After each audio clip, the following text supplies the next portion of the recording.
बंदी छोड़ सतगुरु रामपाल जी परमेश्वर जी की जय हो। भाई और बहनों, पुस्तक भोगेगा अपना किया रे, इसके ऊपर वीडियो बनाने की श्रृंखला जारी है। प्रत्येक वीडियो में भाई और बहनों हमें बहुत ही अच्छी जानकारी प्राप्त हो रही है कि संत और भक्तों के साथ में बदतमीजी करना, बदसलूकी करना, दुर्व्यवहार करना, फिर आगे चलकर उसकी सज़ा प्राप्त करना। तो भाई और बहनों, हमें शिक्षा भी मिल रही है और साथ में करोथा कांड से लेकर बरवाला कांड, इनमें किन किन लोगों की विशेष भूमिका रही है। सतगुरु रामपाल जी परमेश्वर जी का प्रत्यक्ष या अप्रत्यक्ष रूप से उन लोगों के प्रति क्या रवैया रहा है, ये सारी बातें हमें इस पुस्तक भोगेगा अपना किया से प्राप्त हो रही है। साथ ही सतगुरु रामपाल जी के विषय में वर्तमान समय को लेकर बहुत सारे भविष्य वक्ताओं ने सैकड़ों वर्ष पहले भविष्यवाणियाँ की हुई हैं। उन भविष्यवाणियों से हमें पता चल रहा है कि वर्तमान में सतगुरु रामपाल जी परमेश्वर जी ही वह युग परिवर्तन का कारण बनने वाले महापुरुष हैं, जिनकी अध्यक्षता में पूरा विश्व एक होगा। जय गुरुदेव की भविष्यवाणी हमने पढ़ी, फ्लोरेंस की भविष्यवाणी हमने पढ़ी। आज हम नास्त्रदमस की भविष्यवाणी को देखेंगे कि उन्होंने सैकड़ों वर्ष पहले सतगुरु रामपाल जी के विषय में क्या कुछ अपनी दिव्य दृष्टि से देखकर कहा है। उसी दिव्य महापुरुष, कौन से दिव्य महापुरुष? सतगुरु रामपाल जी के विषय में नास्त्रदमस की भविष्यवाणी। संत रामपाल जी महाराज की अध्यक्षता में हिंदुस्तान विश्व धर्म गुरु के रूप में प्रतिष्ठित होगा। इसमें कोई संशय नहीं है भाई और बहनों, कोई मीन मेख नहीं है किसी भी प्रकार की। ये वर्तमान में आप लोगों को चाहे विश्वास हो या ना हो, क्योंकि अभी आप जी अध्यात्म से दूर हैं, सतगुरु रामपाल जी के प्रवचनों से दूर हैं।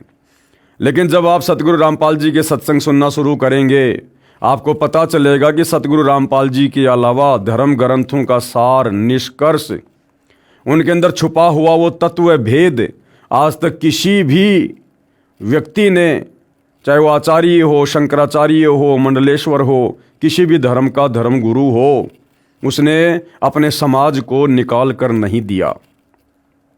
और सतगुरु रामपाल जी सन 1994 से न केवल हिंदू धर्म के धर्मशास्त्रों का, बल्कि मुस्लिम, ईसाई, सिख व अन्य धर्मों के धर्म ग्रंथों का निष्कर्ष अर्थात भक्ति के विषय में संपूर्ण जानकारी, सृष्टि रचना संपूर्ण जानकारी उन्होंने सर्व समाज के सामने प्रस्तुत कर दी है, जो कि सर्व धर्मशास्त्रों से प्रमाणित है।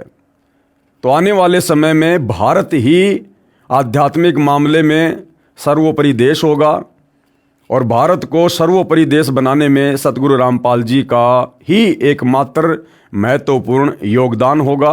तो सतगुरु रामपाल जी ही आने वाले समय में विश्व गुरु के रूप में पूरी दुनिया के सामने प्रकट होंगे। फ्रेंच यानी फ्रांस देश के नास्त्रदमस नामक प्रसिद्ध भविष्यवक्ता ने सन ईस्वी सन 1555 में 1000 श्लोकों में भविष्यवाणी की सांकेतिक सत्य भविष्यवाणियाँ लिखी हैं। 100 श्लोकों के 10 शतक बनाए हैं, जिनमें से अब तक सर्व सिद्ध हो चुकी हैं। यदि आज से पहले उनकी सारी भविष्यवाणियाँ सिद्ध हो चुकी हैं, तो निसंशय आगे के समय के लिए उन्होंने जो सतगुरु रामपाल जी के विषय में कहा है, वो भी निर्विवाद रूप से सत्य ही साबित होंगी। हिंदुस्तान में सत्य हो चुकी भविष्यवाणियों में से, यानी नास्त्रदमस जी ने आज से पहले भारत के विषय में और क्या क्या भविष्यवाणियाँ की थी, जो भविष्यवाणियाँ समय आने पर बिल्कुल सत्य सिद्ध हुई। इससे हमारा विश्वास बढ़ेगा कि उन्होंने एक महापुरुष के विषय में अर्थात सतगुरु रामपाल जी के विषय में जो भविष्यवाणी की हुई है, वो भी परम सत्य साबित होगी। सबसे पहले भविष्यवाणी उन्होंने भारत की प्रथम महिला प्रधानमंत्री श्रीमती इंदिरा गांधी जी के विषय में की थी, जो बिल्कुल सत्य साबित हुई। भारत की प्रथम महिला प्रधानमंत्री बहुत प्रभावशाली व कुशल होगी, ये संकेत स्वर्गीय श्रीमती इंदिरा गांधी की ओर है तथा उनकी मृत्यु निकटतम रक्षक द्वारा होना लिखा था, जो सत्य हुई। यानी नास्त्रेदमस जी ने अपनी भविष्यवाणी में लिखा था कि जो भारत की प्रधानमंत्री होगी, इंदिरा गांधी के विषय में संकेत था, और कहा था कि उनकी मृत्यु उन्हीं के बॉडीगार्ड के द्वारा होगी। और भाई और बहनों, ऐसा ही हुआ। उसके बाद उन्हीं का पुत्र उनका उत्तराधिकारी होगा, बिल्कुल सत्य हुआ। और वह बहुत कम समय तक राज्य करेगा, बिल्कुल सत्य साबित हुई उनकी बात। तथा आकस्मिक मृत्यु को प्राप्त होगा, यानी राजीव गांधी जी की अकाल मृत्यु हुई थी बॉम्ब ब्लास्ट में, जो सत्य सिद्ध हुई। पूर्व प्रधानमंत्री स्वर्गीय श्री राजीव गांधी जी के विषय में। आगे संत रामपाल जी महाराज के विषय में भविष्यवाणी नास्त्रेदमस द्वारा जो विस्तार पूर्वक लिखी है, तो हम इसको देखते हैं। अपनी भविष्यवाणी के शतक 5 के अंत में तथा शतक 6 के प्रारंभ में नास्त्रेदमस जी ने लिखा है कि आज अर्थात ईस्वी सन 1555 से ठीक 450 वर्ष बाद अर्थात सन 2006 में एक हिंदू संत यानी सायरन प्रकट होगा। प्रकट होने का मतलब है 2006 में करोथा कांड हुआ, और करोथा कांड के बाद विशेषकर हरियाणा से बाहर के लोग भी जानने लगे कि हरियाणा में संत रामपाल जी भी कोई संत है, कोई महापुरुष है। अर्थात सर्व जगत में उनकी चर्चा होगी। उस समय उस हिंदू धार्मिक संत यानी सायरन की आयु 50 व 60 वर्ष के बीच होगी। परमेश्वर ने नास्त्रेदमस को संत रामपाल जी महाराज के अधेड़ उम्र वाले शरीर का साक्षात्कार करवाकर चलचित्र की भांति सारी घटनाओं को दिखाया और समझाया। जिस प्रकार महाभारत का युद्ध कुरुक्षेत्र के मैदान में हो रहा था और हस्तिनापुर में कई किलोमीटर दूर बैठा बैठा संजय दिव्य दृष्टि प्राप्त करके धृतराष्ट्र को सारे युद्ध का वर्णन बिल्कुल सटीक बता रहा था। दिव्य दृष्टि के माध्यम से संजय चलचित्र की भांति पूरे युद्ध को देख रहा था। इसी प्रकार परमपिता परमेश्वर जी ने नास्त्रेदमस जी को आने वाले भविष्य के विषय में चलचित्र की तरह दिखाया, और नास्त्रेदमस जी ने ज्यों का त्यों अपनी भविष्यवाणी में लिख दिया, जो वर्तमान में सतगुरु रामपाल जी पर शब्दा शब्द खरी उतर रही है। श्री नास्त्रेदमस जी ने 16वीं सदी को प्रथम शतक कहा है। इस प्रकार 5वां शतक 20वीं सदी हुआ।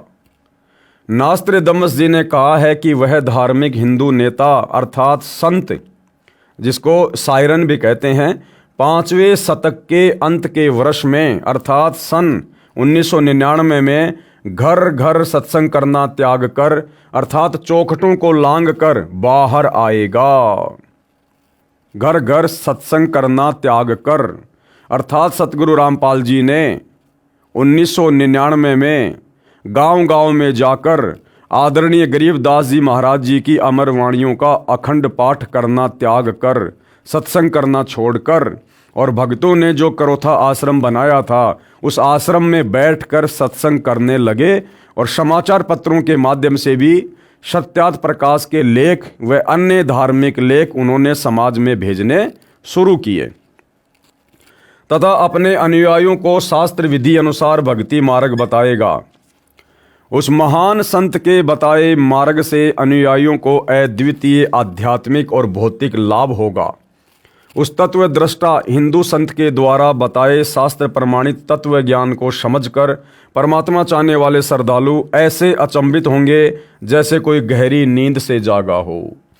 उस तत्व दृष्टा हिंदू संत द्वारा सन 1999 में चलाई आध्यात्मिक क्रांति 2006 तक चलेगी।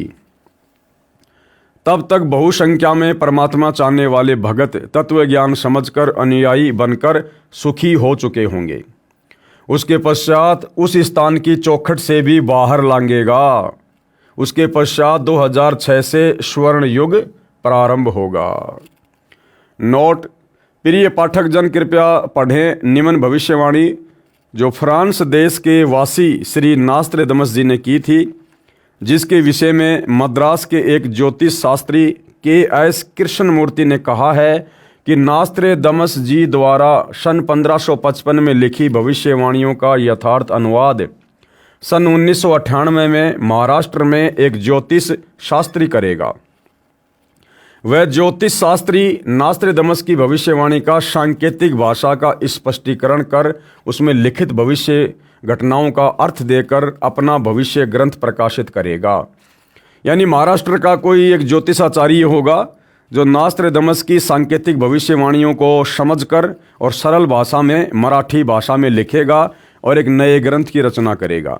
उसी ज्योतिष शास्त्री द्वारा यथार्थ अनुवादित की गई पुस्तक के अनुवादकर्ता के शब्दों में पढ़िए।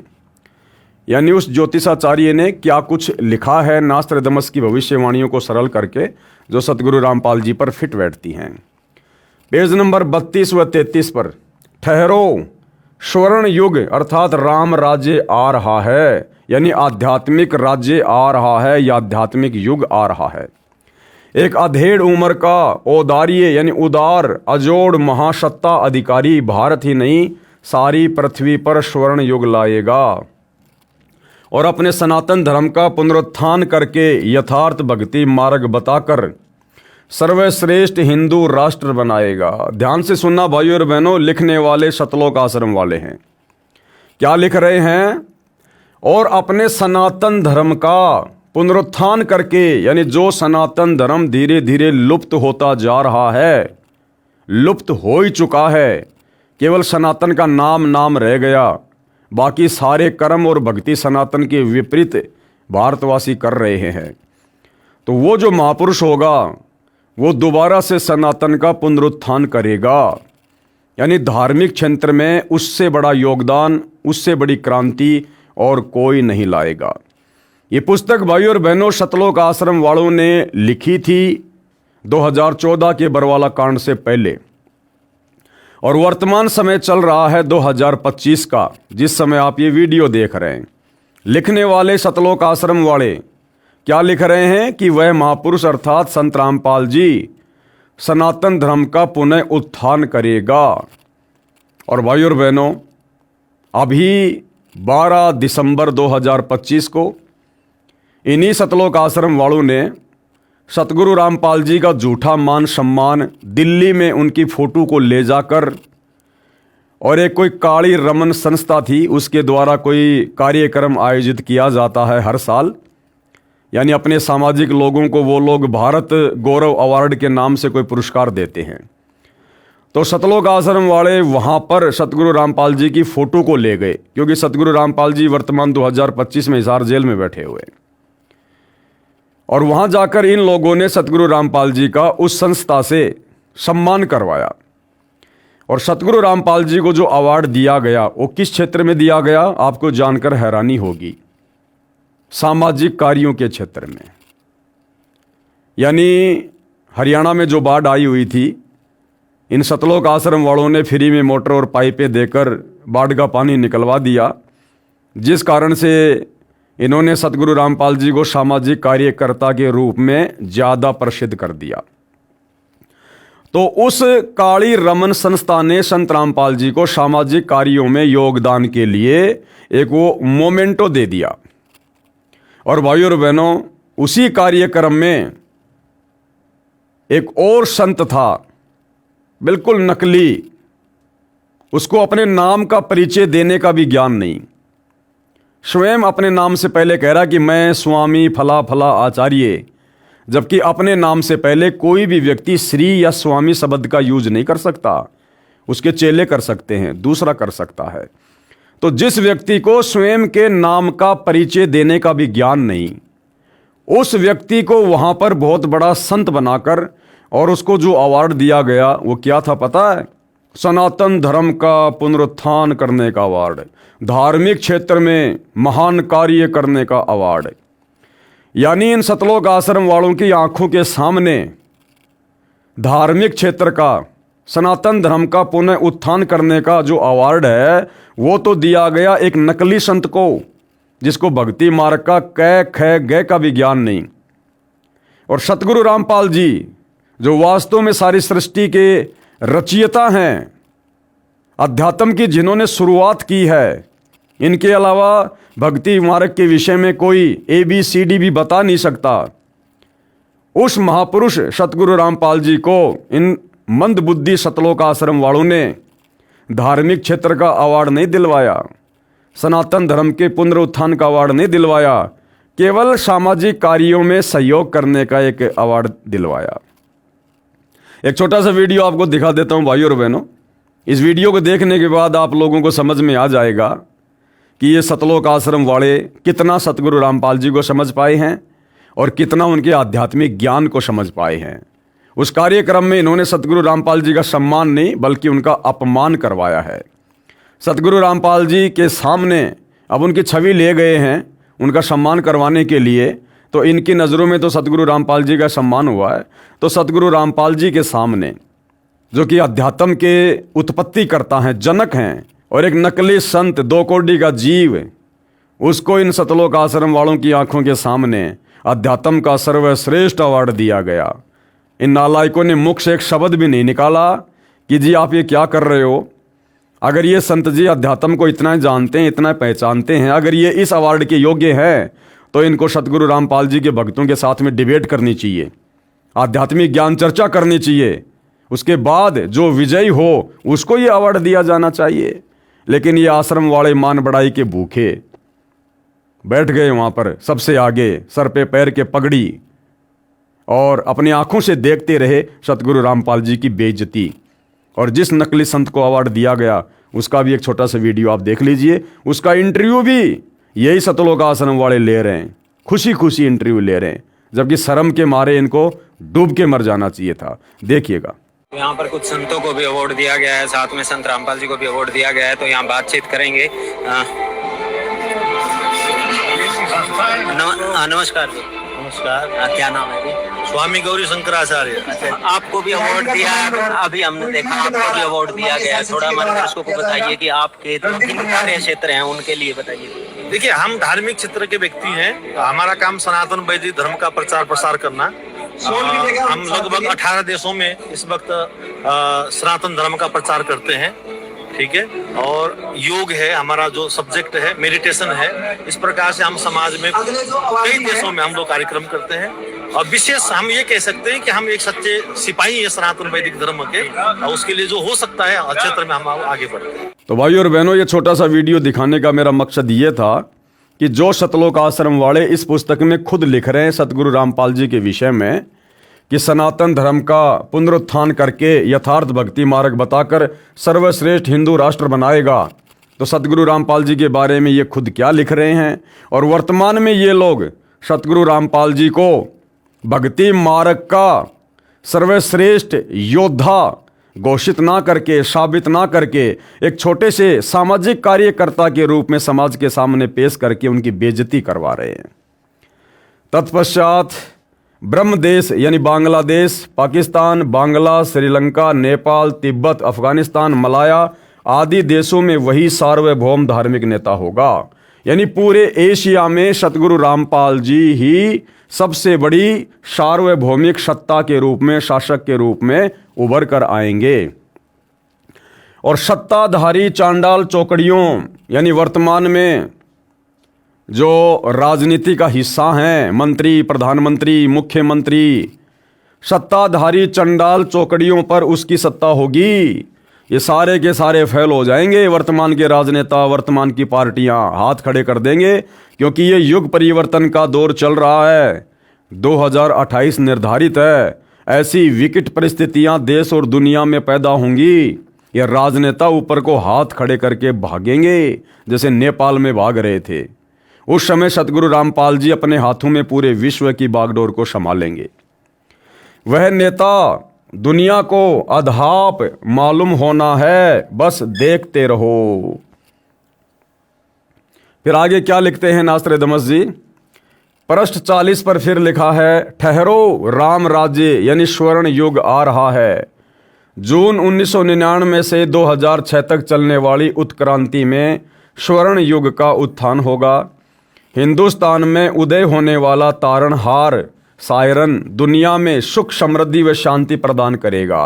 क्योंकि सुख समृद्धि और शांति भाइयों और बहनों विज्ञान से पैदा नहीं होती है, शास्त्र विरुद्ध साधना से पैदा नहीं होती है। संसार में सुख और शांति शास्त्र अनुकूल सत भक्ति करने से होती है, क्योंकि जब हम शास्त्र अनुकूल सत भक्ति करेंगे और विधि विधान से धर्म यज्ञ करेंगे तो उससे हमारे पुण्यों में वृद्धि होती है, और जब पुण्यों में वृद्धि होगी तो ऑटोमेटिक परमात्मा के विधान अनुसार जीव सुखी होगा। नास्त्रेदमस जी ने निसंदेह कहा है कि प्रकट होने वाला सायरन यानी सारी दुनिया के सामने अचानक से प्रकट होने वाला सायरन अभी ज्ञात नहीं है, लेकिन वह क्रिश्चियन अथवा मुसलमान हरगिज नहीं है, वह हिंदू ही होगा। और मैं नास्त्रेदमस उसका अभी छाती ठोक कर गर्व करता हूँ, क्योंकि उस दिव्य स्वतंत्र सूर्य सायरन का उदय होते ही सारे पहले वाले विद्वान कहलाने वाले महान नेताओं को निष्प्रभ होकर उसके सामने नम्र बनना पड़ेगा। यानी भाइयों और बहनों, आने वाले समय में 2 से 3 वर्षों में जो तांडव धरती पर मचेगा युग परिवर्तन के दौरान, उस समय ये दुनिया भर के जितने भी बड़े बड़े नेता हैं जिनकी वर्तमान में बहुत बड़ी महिमा हो रही है, चाहे कोई किसी देश का प्रधानमंत्री हो, चाहे राष्ट्रपति हो, और आध्यात्मिक क्षेत्र में जितने बड़े बड़े धर्मगुरु हैं, चाहे किसी भी धर्म से संबंधित हों, आचार्य, शंकराचार्य, पोप, पादरी, मुल्ला, मौलवी, इन सब को आने वाले समय में सतगुरु रामपाल जी के आगे नतमस्तक होना पड़ेगा, विनम्र होना पड़ेगा, और ये स्वीकार करना पड़ेगा कि हम तो आप जी के सामने ऊंट के मुंह में जीरे के बराबर भी नहीं हैं। वह हिंदुस्तानी महान तत्वदृष्टा संत सभी को अभूतपूर्व राज्य प्रदान करेगा। वह समान कायदा, समान नियम बनाएगा। स्त्री पुरुष में, अमीर गरीब में, जाति और धर्म में कोई भेदभाव नहीं रखेगा, किसी पर अन्याय नहीं होने देगा। उस तत्वदर्शी संत का सर्व जनता विशेष सम्मान करेगी। माता पिता तो आदरणीय होते ही हैं, परंतु आध्यात्मिकता व पवित्रता के आधार पर उस शायरन यानी तत्वदर्शी संत का माता पिता से भी अलग श्रद्धा स्थान होगा। यानी भाइयों और बहनों, आज हमें पता चल गया कि माता पिता ने तो केवल हमारे को जन्म दिया, और जन्म देने के लिए भी केवल माता पिता निमित्त बने हैं। एक माता पिता की औकात नहीं है कि 2 पानी की बूंद से शारीरिक मिलन करके और एक इस प्रकार से जीवित इंसान को जन्म दे देंगे। ये सारा का सारा विधान परमात्मा का बनाया हुआ है, माता पिता केवल निमित्त बनते हैं। तो आज सतगुरु रामपाल जी के तत्व ज्ञान से आप और हमें भली भांति समझ में आ गया है कि माता पिता तो केवल हमारे को संसार में लाने का एक माध्यम है, और संसार में हम क्यों लाए गए हैं, ये मनुष्य जन्म क्यों मिला है, शास्त्र अनुकूल सत भक्ति करके आत्म कल्याण करवाने के लिए। और ये मौका किसने दिया? परमपिता परमेश्वर कबीर जी ने। और वही परमपिता परमेश्वर कबीर जी वर्तमान में उसी महापुरुष सतगुरु रामपाल जी के नाम से प्रकट हैं। तो सारा का सारा खेल ये किसका? सतगुरु रामपाल जी का। इसलिए माता पिता का तो हम सम्मान करते हैं, सब ने करना चाहिए, लेकिन माता पिता से लाखों गुना ज़्यादा सम्मान और श्रद्धा हमारे दिलो दिमाग में सतगुरु रामपाल जी परमेश्वर जी के प्रति है। हमारे माता पिता की श्रद्धा भी सतगुरु रामपाल जी के चरणों में है, और हमारी भी विशेष श्रद्धा सतगुरु रामपाल जी के ही चरणों में है, क्योंकि उनकी शरण के बिना जीव का कल्याण नहीं हो सकता। वो जीव चाहे माता पिता हो, चाहे उनके बेटा बेटी हों, और यदि आत्म कल्याण नहीं हुआ तो अगले जन्म में माता पिता भी लक 84 में गधे कुत्ते बनेंगे, और वो बेटा बेटी भी गधे कुत्ते के शरीर प्राप्त करेंगे। इसलिए यहाँ पर लिखा जा रहा है कि माता पिता का भी एक अलग ही जो है स्थान होता है, एक श्रद्धा होती है, लेकिन माता पिता से भी बढ़कर श्रद्धा शिष्यों की अपने गुरु के प्रति होगी। नास्त्रेदमस स्वयं ज्यू वंश का था तथा फ्रांस देश का नागरिक था।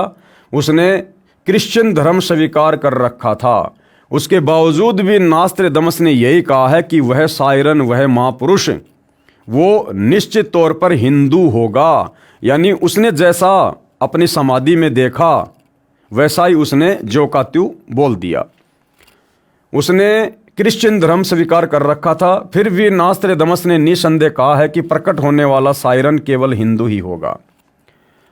आगे फिर क्या लिखा गया है? सभी को समान कायदा, नियम, अनुशासन पालन करवाकर सत्य पथ पर लाएगा। मैं नास्त्रेदमस एक बात निर्विवाद सिद्ध करता हूँ, वह सायरन यानी धार्मिक नेता नया ज्ञान आविष्कार करेगा। नया ज्ञान आविष्कार करने का मतलब है अध्यात्म के विषय में वो अनसुलझे रहस्य उजागर करेगा, अर्थात सृष्टि रचना को बताएगा, सचखंड की जानकारी देगा और सार शब्द सार नाम का आविष्कार करके, उन गुप्त मंत्रों का आविष्कार करके अपने अनुयायियों को देगा। वह सत्य मार्गदर्शन करवाने वाला तारणहार एशिया खंड में जिस देश के नाम महासागर यानी हिंद महासागर है, उसी नाम वाले हिंदुस्तान देश में जन्म लेगा। वह ना ही तो क्रिश्चियन होगा, ना मुसलमान, ना ज्यू होगा, वह निसंदेह हिंदू होगा। यानी एक एक शब्द नास्त्रेदमस जी का सतगुरु रामपाल जी पर खरा खरा उतर रहा है। अन्य भूतपूर्व धार्मिक नेताओं से महत्तर बुद्धिमान होगा और अंजी के होगा। नास्त्रेदमस भविष्यवाणी के शतक 6 श्लोक 17 में महत्वपूर्ण संकेत संदेश बता रहा है, उससे सभी प्रेम करेंगे। सतगुरु सुंदर रूप अपारा, सतगुरु 3 लोक से न्यारा, उसे सभी प्रेम करेंगे। अब भाई और बहनों, सतगुरु रामपाल जी की शरण में आने से पहले आप और हम भी इसी सांसारिकता के झूठे रंग में रंगे हुए थे। पहले हमें अपने माता पिता अच्छे लगते थे, शादी होने के बाद हमें अपनी स्त्रियां अच्छी लगने लगी, स्त्रियों से बच्चे उत्पन्न होने के बाद हमें बच्चे अच्छे लगने लगे, बच्चों के बच्चे होने के बाद फिर वो पोते पोतियां हमें अच्छे लगने लगे। लेकिन अब सतगुरु रामपाल जी के ज्ञान से परिचित होने के बाद हम परिवार में रहते हैं, सभी का आदर सम्मान करते हैं, अपनी जिम्मेदारियां निभाते हैं, सबसे प्यार प्रेम से रहते हैं। लेकिन हम भक्तों का जो विशेष प्यार है, प्रेम है, लगाव है, वो केवल हमें अपने गुरुदेव भगवान से है। क्यों? क्योंकि उन्होंने हमारी आत्मा को जगा दिया, जो आत्मा अज्ञान में सोई हुई थी। उन्होंने हमें मोक्ष मुक्ति का मार्ग दिखा दिया, अन्यथा हम लक 84 योनियों में गधे कुत्ते सूअर बनकर यहीं भटकते रहते, भरमते रहते। ये परिवार आज है, यदि भक्ति ना मिलती तो कल ये परिवार भी हमसे बिछुड़ता और हम भी लक 84 योनियों में और फिर नरक में कष्ट भोगते। इसलिए इन तमाम बातों पर विचार करके हमारी जो श्रद्धा है वो सतगुरु रामपाल जी के प्रति विशेष है, अटूट है। उसका बोलबाला रहेगा, उसका भय भी रहेगा। भाई भगत को तत्व ज्ञान हो जाएगा कि यदि मर्यादा तोड़ दी, भक्ति को हल्के में ले लिया, गुरु के प्रति मन में कोई दोष आ गया तो भैया मर्यादा टूटेगी, फिर लक 84 में जाएगा, मोक्ष नहीं हो पाएगा। और मोक्ष नहीं हुआ तो फिर क्या होगा? नरक में जाएगा, जीवन बर्बाद हो जाएगा, युगों युग बीत जाएंगे, ना जाने परमात्मा फिर कब संभालेगा।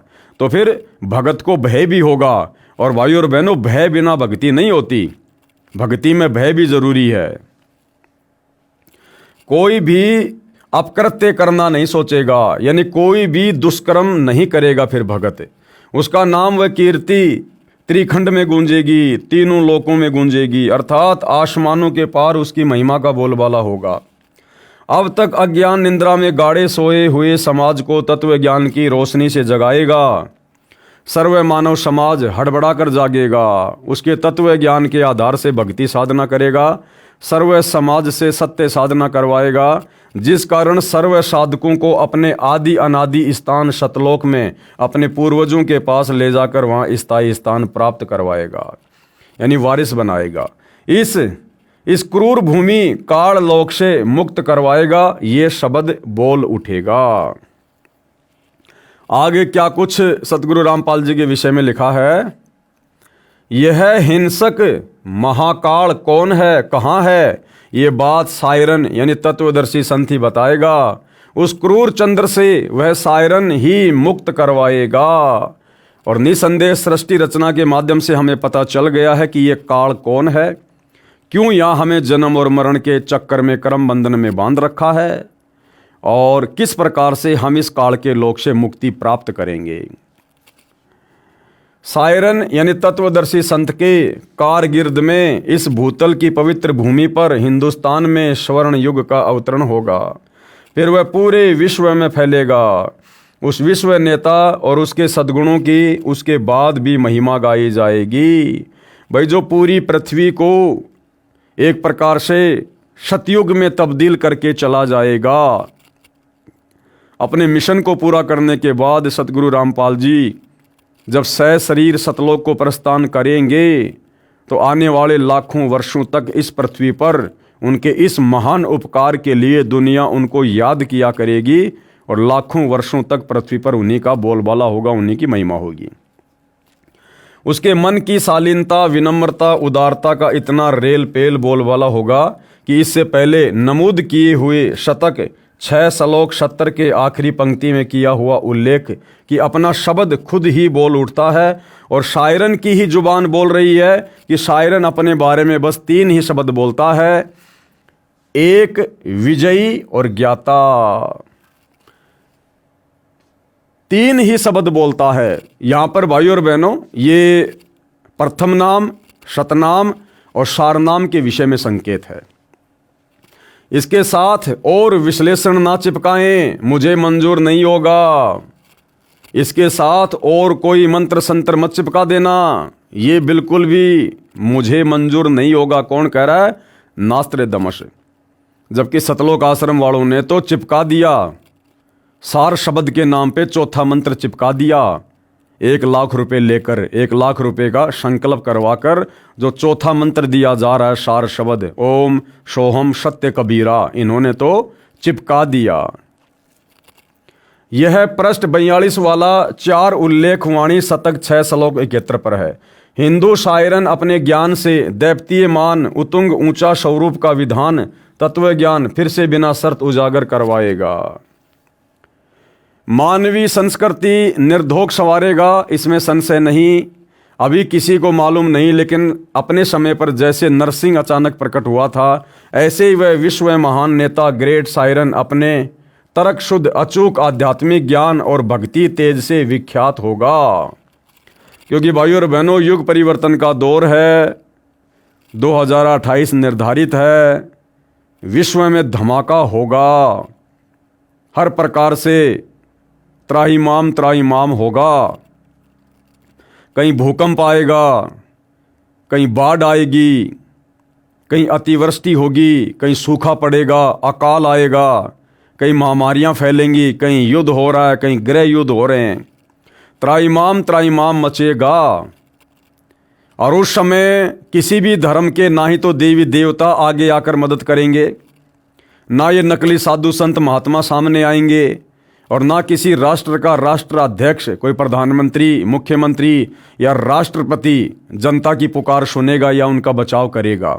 ये राजनेता भी हाथ ऊपर खड़े करके भागते नजर आएंगे।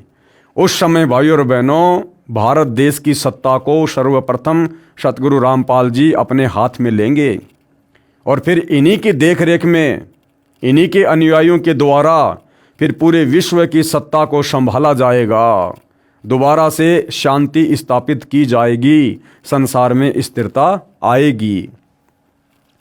मैं नास्त्रेदमस अचंभित हूँ, मैं ना उसके देश जहाँ से अवतरित होगा अर्थात सतलोक देश को, तथा ना उसको जानता हूँ। अब देखो भाइयों और बहनों, कितने संकेत हैं, लेकिन ये सतलोक आश्रम वाले नहीं समझ पाए।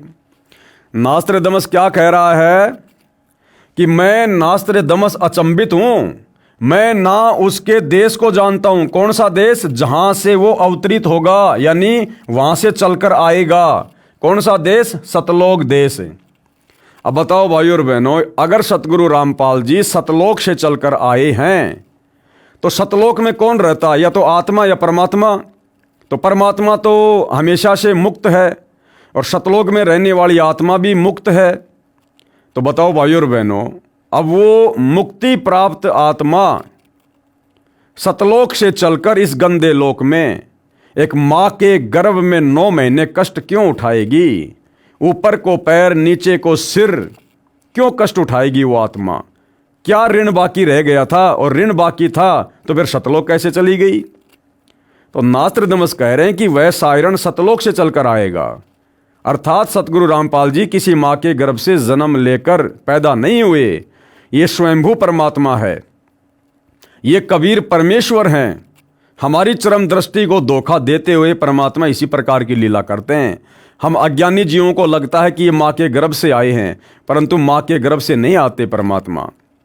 इसलिए भाइयों और बहनों, अपने गुरुजी को माँ के गर्भ से जन्म लेकर जन्म लिया हुआ कहना या समझना अपने गुरुदेव भगवान के ऊपर संदेह करने में आता है, गुरु को मानुष मानने में आता है। और आदरणीय गरीबदास जी कहते हैं, गुरु को मानुष जो गिणे, मानुष यानी एक मनुष्य जैसा। अब माँ के गर्भ से तो मनुष्य जन्म लेके आएगा, भगवान जन्म लेके नहीं आता। तो गरीबदास जी कहते हैं, गुरु को मानुष जो गिणे, कर चरणा अमृत को पान, ते नर नरक में जाएंगे, जन्म जन्म बने समान। तो अपने गुरु को मानुष मानने वाला अर्थात माँ के गर्भ से जन्म लेकर आया हुआ, मानने वाला, बताने वाला, लिखने वाला, गरीबदास जी कहते हैं अंत में नरक में जाएगा और कुत्ते की योनि प्राप्त करेगा। तो भाई सतलोक आश्रम वाले भाई बहनों, कम से कम नास्त्रेदमस जी की भविष्यवाणी पर तो विश्वास कर लो कि वो सायरन कहाँ से आएगा। मैं नास्त्रेदमस अचंभित हूँ, मैं ना उसके देश जहाँ से अवतरित होगा अर्थात सतलोक देश को, तथा ना उसको जानता हूँ। मैं उसे सामने देख भी रहा हूँ, क्योंकि उसकी पूर्व जन्म की भक्ति कमाई से परमात्मा चलचित्र की भांति वर्तमान समय को दिखा रहे थे। उसकी महिमा का शब्दबद्ध में कोई मिसाल नहीं कर सकता। बस उसे ग्रेट सायरन, महान धार्मिक नेता कहता हूँ। अपने धर्म बंधुओं की सदकालीन समस्या से, दयनीय अवस्था से बेचैन होता हुआ, स्वतंत्र ज्ञान सूर्य का उदय करता हुआ, अपने भक्ति तेज से जग का तारणहार, 5वें शतक 20वीं सदी के अंतिम वर्ष के अंत में यानी ईस्वी 1999 अधेड़ उम्र का विश्व का महान नेता जैसे तेजस्वी सिंह मानव उद्विग्न अवस्था से चौखट लांघता हुआ मेरे नास्त्रेदमस के मन का भेद ले रहा है और मैं उसका स्वागत करता हुआ आश्चर्यचकित हो रहा हूँ। उदास भी हो रहा हूँ, क्योंकि उसका दुनिया को ज्ञान ना होने से मेरा सायरन तत्वदर्शी संत अपेक्षा का पात्र बनेगा। अर्थात उस तत्वदर्शी संत को परमेश्वर के रूप में ना पहचान कर, ना जानकर दुनिया उनके सतज्ञान का विरोध करेगी। उनको विरोध का सामना करना पड़ेगा। अर्थात 2006 का करोथा कांड हुआ, लोगों ने नहीं समझा अपने तारणहार को। फिर 2014 में बरवाला कांड हुआ, भगत भी नहीं समझ पाए अपने गुरुदेव भगवान को। इसलिए नास्त्रेदमस जी ने लिखा है कि दुनिया उसको ना समझकर और उसका विरोध करेगी। उस महान संत को अपेक्षा का पात्र बनना पड़ेगा, उपेक्षा का पात्र बनना पड़ेगा। तो 2006 में तो सतगुरु रामपाल जी को ना समझकर झज्जर, करोथा, डिग्गल, बागपुर आदि गांव के लोगों ने अपने कर्म बिगाड़ लिए। और 2014 बरवाला कांड के समय खुद सतगुरु रामपाल जी के बेटा बेटी, भाई बंधु, रिश्तेदारों ने ना समझकर अपनी मनमानियां करते हुए बरवाला कांड जैसी घटना को जन्म देकर अपने कर्म फोड़ लिए। क्योंकि उसका दुनिया को ज्ञान ना होने से मेरा सायरन तत्वदर्शी संत उपेक्षा का पात्र बन रहा है। मेरी यानी नास्त्रेदमस की चित्त भेदक भविष्यवाणी की और उस वैश्विक सिंह मानव की उपेक्षा ना करें। नास्त्रेदमस जी कह रहे हैं कि मेरी भविष्यवाणी को सामान्य ना समझें और मैं जिस महापुरुष के विषय में बातें कह रहा हूं उसको भी कमजोर ना समझे, कम ना समझे, मजाक में ना ले इन बातों को। उसके प्रकट होने पर तथा उसके तेजस्वी तत्व ज्ञान रूपी सूर्य उदय होने से आदर्शवादी श्रेष्ठ व्यक्तियों का पुनरुत्थान तथा स्वर्ण युग का प्रभात शतक 6 में आज ईस्वी 1955 से 450 वर्ष बाद अर्थात 2006 में अर्थात 1555 प्लस 450 बराबर 2005 के पश्चात अर्थात 2006 में शुरुआत होगी। इस कृतार्थ शुरुआत का मैं नास्त्रेदमस दृष्टा हो रहा हूँ। यानी 15वीं सदी में नास्त्रेदमस जी अपनी ध्यान समाधि में पूर्व जन्म की भक्ति के फलस्वरूप सतगुरु रामपाल जी के इस वर्तमान समय को, उनकी उम्र को, उनके कार्यों को, उनके ओजस्वी और तेजस्वी व्यक्तित्व को बिल्कुल देख रहे थे। फिर आगे क्या कहा है पृष्ठ 44, 45, 46 पर नास्त्रेदमस शतक 1 श्लोक 50 में फिर प्रमाणित कर रहा है, 3 ओर से सागर से घिरे द्वीप हिंदुस्तान देश में उस महान संत का जन्म होगा अर्थात प्रकट होगा। उस समय तत्व ज्ञान के अभाव से अज्ञान अंधेरा होगा। यानी जब सतगुरु रामपाल जी ने सन 1994 से अपने यथार्थ 13वें कबीर पंथ की शुरुआत की है, उससे पहले बिल्कुल अज्ञान अंधेरा था। अध्यात्म की कोई ज्योति कहीं नहीं जली हुई थी। चारों तरफ काल के द्वारा भेजे गए संतों का बोलबाला था। शास्त्र विरुद्ध साधना ही पृथ्वी पर हो रही थी। नैतिकता का पतन होकर हाहाकार मचा होगा। वह सायरन धार्मिक नेता गुरुवर अर्थात गुरुजी को वर यानी श्रेष्ठ मानकर अपनी साधना करेगा तथा करवाएगा। नास्त्रदमस जी कह रहे हैं कि वो है सायरन यानी वह महापुरुष अर्थात सतगुरु रामपाल जी गुरु को सर्वश्रेष्ठ बताकर स्वयं भी भक्ति करेगा और अपने अनुयायी से भी करवाएगा। तो भाइयों और बहनों, नास्त्रदमस की भविष्यवाणी पर वर्तमान में कौन चल रहा है? सतगुरु रामपाल जी के साथ संगति से जुड़े हुए सत्सेवक भाई बहन। क्योंकि हम अपने गुरु को ही तो सर्वश्रेष्ठ मानकर, भक्ति का जनक मानकर, सारी सृष्टि का रचनहार मानकर, एकमात्र हम उन्हीं को अपना इष्ट मानकर उनकी पूजा 5 दीपक वाली थाली से उतारते हुए, तीनों समय की आरती करते हुए, उनके शीश पर चवर लहराते हुए और उन्हीं को एकमात्र गीता अध्याय 3 श्लोक 13 के अनुसार परमात्मा मानकर भोग लगाते हुए हम भाई बहन भक्ति कर रहे हैं नहीं कर रहे? सतगुरु रामपाल जी की संगत में लाखों की संख्या में भगत भाई बहन है, लेकिन क्या कोई भी सतगुरु रामपाल जी को अपना इष्ट मानकर, उन्हें परमेश्वर मानकर इस प्रकार से भक्ति कर रहा है? केवल साथ संगति से जुड़े भाई बहन। बाकी सतलोक आश्रमों से जुड़े भाई बहन वर्तमान समय 2025 तक केवल उनको मानुष मानते हैं और परमात्मा मान रहे हैं, इष्ट मान रहे हैं दाढ़ी मूछ वाली उस कबीर जी की नकली फोटो को। तो क्या कह रहे हैं नास्त्रदमस जी? वह सायरन अर्थात धार्मिक नेता गुरुवर अर्थात गुरु जी को वर यानी श्रेष्ठ मानकर अपनी साधना करेगा तथा करवाएगा। यानी सतगुरु रामपाल जी ने भी अपने मुंह बोले गुरु जी को ही महत्वता दी, आप और हमें गुरु का महत्व समझाने के लिए। अन्यथा ये तो स्वयं जगत गुरु हैं और जगत गुरु को गुरु धारण करने की आवश्यकता नहीं पड़ती है।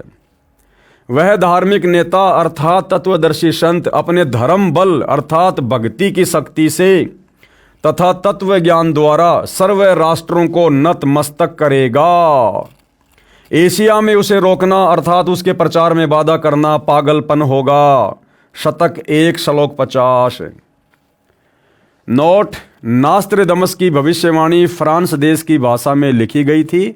बाद में एक पॉल ब्रंटन नामक अंग्रेज ने इस नास्त्रदमस की भविष्यवाणी सेंचुरी ग्रंथ को फ्रांस में कुछ वर्ष रहकर समझा, फिर इंग्लिश भाषा में लिखा। उसने गुरुवार शब्द को बृहस्पति यानी गुरुवार अर्थात थर्सडे जानकर लिख दिया कि वह अपनी पूजा का आधार बृहस्पतिवार को बनाएगा। वास्तव में गुरुवार शब्द है जिसका अर्थ है सर्व गुरुओं में जो एक तत्व ज्ञाता श्रेष्ठ है तथा गुरु को मुख्य मानकर साधना करना होता है। क्या लिख रहे हैं सतलोक आश्रम वाले? देखो, नास्त्रदमस की भविष्यवाणी को भी ये लोग शुद्ध करके लिख रहे हैं कि बृहस्पतिवार का क्या मतलब होता है। क्या कह रहे हैं? गुरु को मुख्य मानकर साधना करना होता है। तो बताओ भाई, फिर हम साथ संगति से जुड़े भाई बहन गुरु द्रोही कहां हुए? अरे इस लाखों की संगत में, लाखों की भीड़ में हम साथ संगति वाले भाई बहन ही तो हैं जो गुरु को सर्वश्रेष्ठ मानकर, गुरु को भक्ति का आधार मानकर और भक्ति कर रहे हैं। और जब गुरु को सर्वश्रेष्ठ मान लिया, फिर दाढ़ी मूछ वाली कबीर की नकली फोटो का हमारे घर में क्या काम, हमारे दरबार में क्या काम? फिर जून के महीने में उस दाढ़ी मूछ वाली कबीर की नकली फोटो का प्रगट दिवस मनाने का क्या मतलब? तो गुरु को सर्वश्रेष्ठ मानकर नास्त्रदमस की भविष्यवाणी के अनुसार हम सत्सेवक भाई बहन ही भक्ति कर रहे हैं। देखो भाइयों और बहनों, जिस प्रकार गुरुदेव ने बताया कि भाई संसार में गुरु बहुत हो गए, इसलिए परमात्मा ने स्वयं को सतगुरु कहना पड़ा, सच्चा ज्ञान देने वाला। इसी प्रकार भाइयों और बहनों, सतगुरु रामपाल जी की संगत में वर्तमान में जो 2 पार्ट बने हुए हैं, तो क्या है ना, सेवक तो बहुत हो गए, सारे सेवक है संत रामपाल जी के, लेकिन सच्चे सेवक कौन है, सत सेवक कौन है? इसलिए भाइयों और बहनों, हम साथ संगति वाले भाई बहनों को सत सेवक नाम रखना पड़ा। सत सेवक। ये सतलोक आश्रमों में जाने वाले भाई बहन भी सेवक हैं, लेकिन भाई ये अपने गुरुजी के सेवक नहीं है, ये तो मुर्दों के सेवक हैं। ये तो उस मुर्दा फोटो दाढ़ी मूछ वाली जो कबीर जी की समझी जाती है, ना जाने किसने बनाई, आजकल तो एआई से बनाई जा रही है, ये तो उस मुर्दा फोटो के सेवक हैं। इसलिए हम लोगों ने अपने नाम के आगे सत सेवक नाम लगाना पड़ा। गुरु को मुख्य मानकर साधना करना होता है। वेद भाषा में बृहस्पति का भावार्थ सर्वोच्च स्वामी अर्थात परमेश्वर, दूसरा अर्थ बृहस्पति का जगत गुरु भी होता है। जगत गुरु तथा परमेश्वर भी बृहस्पति का बोध है। वह अधेड़ उम्र में तत्व ज्ञान का ज्ञाता तथा श्रेय होकर त्रिखंड में कीर्तिमान होगा। मुझ नास्त्रदमस को उसका नया उपाय साधना मंत्र ऐसा जालिम मालूम होता है जैसे सर्प को वश करने वाला गारुड़ मंत्र से महाविशैले सर्प को वश कर लेता है। यानी नास्त्रदमस जी कह रहे हैं कि उस शायरन के पास, तत्वदर्शी संत के पास भक्ति मार्ग का वह जबरदस्त मंत्र होगा, सतनाम। वो इतना प्रभावशाली होगा जैसे गारुड़ के पास में विशैले सर्प को काबू करने का मंत्र होता है। वह नया उपाय, नया कायदा बनाने वाला तत्ववेता दुनिया के सामने उजागर होगा। उसी को मैं नास्त्रदमस अचंभित होकर ग्रेट शायरन बता रहा हूँ। ग्रेट शायरन का मतलब है महान तत्वदर्शी संत। उसके ज्ञान के दिव्य तेज के प्रभाव से उस द्वीप कल्प यानी भारतवर्ष में आक्रामक तूफान खलबली मचेगी, अर्थात अज्ञानी संतों द्वारा विद्रोह किया जाएगा। उसको शांत करने का उपाय भी उसी को मालूम होगा। जैसे जालिम सरपनी को वश किया जाता है, वह सिंह के समान शक्तिशाली व तेज पुंज व्यक्तित्व का होगा। अब देखो भाई और बहनों, नास्त्रदमस जी कह रहे कि सतगुरु रामपाल जी का, उस महापुरुष का, ग्रेट शायरन का व्यक्तित्व क्या होगा? वह तेज पुंज व्यक्तित्व का होगा। तेज पुंज अर्थात भाई और बहनों, हम वाणी में पढ़ते हैं गैबी ख्याल विशाल सतगुरु में कि धन सतगुरु उपदेश देवा 84 ब्रह्म मेट ही तेज पुंज अन्य देह धर कर इस विधि हमको भेट ही। यानी वो कबीर परमात्मा जो सतलोक में तेज पुंज के शरीर युक्त है, वो अपनी काया को, अपने तेज पुंज वाले शरीर को हल्का करके और इस पृथ्वी पर प्रकट होता है। तो सतगुरु रामपाल जी 5 तत्व की काया से निर्मित नहीं हैं। 5 तत्व अग्नि पृथ्वी वायु जल आकाश इससे बनी हुई पंचभौतिक इस शरीर से निर्मित नहीं हैं। इसीलिए तो हम सत्सेवक भाई बहन अपने गुरुदेव भगवान को नूरी शरीर में मानकर, 5 तत्व की देह से अलग मानकर, तेज पुंज वाले व्यक्तित्व का मानकर और 8 सितंबर को उनका प्रकट दिवस मनाते हैं। प्रकट दिवस, क्योंकि कबीर परमात्मा सतगुरु रूप में प्रकट ही होते हैं, और जब प्रकट होते हैं तो उनकी तेज पुंज की देह होती है, भले हमें दिखाई ना दे। इसलिए हम उनका प्रकट दिवस मनाते हैं। तो यहाँ पर क्या लिखा जा रहा है? वह तेज पुंज व्यक्तित्व का होगा, यानी उसकी काया आम मनुष्य की भांति हाड़ मांस से निर्मित नहीं होगी, 5 तत्व से बनी नहीं होगी। वह तेज पुंज युक्त होगा। और नित्य नियम में हम रोज अपने गुरुदेव भगवान की सुबह सुबह महिमा करते हैं और क्या बोलते हैं? गरीब ऐसा सतगुरु हम मिला तेज पुंज के अंग, झिलमिल नूर जहूर है नर रूप श्वेत रंग। गरीब ऐसा सतगुरु हम मिला तेज पुंज के अंग, यानी हम कह तो अपने गुरुजी को रोज रहे हैं कि हमारे गुरुजी तेज पुंज के शरीर वाले हैं, उनके अंग 5 तत्व से बने हुए नहीं हैं। लेकिन जब आता है 8 सितंबर का दिन, तो इस वाणी पर केवल सत्सेवक भाई बहने खरे उतरते हैं और 8 सितंबर को अपने गुरु को मानुष ना मानकर, स्वयं कबीर परमात्मा मानकर, तेज पुंज के व्यक्तित्व का धनी मानकर हम उनका प्रकट दिवस मनाते हैं। और इन सतलोक आश्रमों में गुरु को मानुष मानकर, जन्म लिया हुआ मानकर उनका जन्मदिन मनाया जाता है। तो क्या लिखा जाता है? वह सिंह के समान शक्तिशाली व तेज पुंज व्यक्तित्व का होगा। यह मैं नास्त्रेदमस स्पष्ट शब्दों में बता रहा हूं कि वह कुंडलिनी शक्ति धारण किए हुए। आगे स्पष्ट शब्द यह है कि जिस समय वह सायरन जिस महासागर में द्विकल्प है, उसी देश के नाम पर महासागर का भी नाम है हिंद महासागर। विशेषता ये होगी कि उस देश की भुजंग सर्पनी शक्ति कुंडलिनी शक्ति का पूर्ण परिचित ट्रियो मास्टर होगा। वह सायरन महान धार्मिक नेता, उदार मस्त वाला, कृपालु, दयालु, दैप्तीयमान, सनातन साम्राज्य अधिकारी, आदि पुरुष, सत्य पुरुष का अनुयायी होगा। अब नास्त्रेदमस को ये नहीं पता बेचारे को कि वो स्वयं सत्य पुरुष होगा या उसका अनुयायी होगा। और हो सकता है ये अनुवाद करते समय अनुयायी शब्द इन आश्रम वालों ने लिख दिया हो। उसकी सत्ता सार्वभौम होगी, उसकी महिमा उपाय गुरु श्रद्धा, गुरु भक्ति अर्थात गुरु बिना कोई साधना सफल नहीं होती, इस सिद्धांत को दृढ़ करेगा।